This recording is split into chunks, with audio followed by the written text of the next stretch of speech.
Hi friends. నా పేరు Madhavi.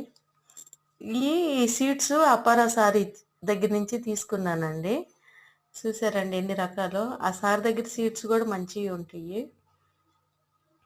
Gardens start చేయాలనుకునే వాళ్ళకైనా, ఒకవేళ స్టార్ట్ చేసిన వాళ్ళకైనా సీడ్స్ ఇవి ఇంక మన దగ్గరికి వచ్చినాక ఈ సీడ్స్ 10 సంవత్సరం మనం జాగ్రత్త చేసుకుంటే ఇంక మన దగ్గర ఉండిపోతాయండి. ఇవి చూసారండి.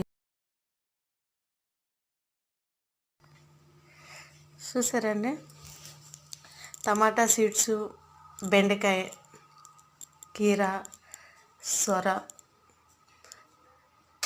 బీరకాయ, నేతి బీరకాయ, మామూలు బీరకాయ ఇచ్చినట్టున్నారు. వంకాయలు కూడా 3-4 రకాలు ఇచ్చారండి. బీన్స్, లాంగ్ బీన్స్ అనుకుంటానండి. సీడ్స్ చాలా బాగా పెద్దగా అనిపిస్తున్నాయి. లాంగ్ బీన్స్ అనుకుంటున్నా. చూసారండి ఎన్ని సీడ్స్ ఇచ్చారు.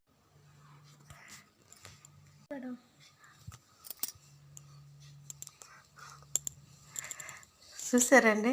సార్ అప్పారావు సార్ గారికి చాలా థ్యాంక్స్ అండి. సార్ మీకు సీడ్స్ నర్సరీ నుంచి తీసుకొచ్చినా కానీ అసలు సరిగా లెగవట్లేదండి. డబ్బులు ఎన్ని వేస్ట్ అయిపోతున్నాయి, కానీ ఇంకా టైం కూడా వేస్ట్ అయిపోతుందండి.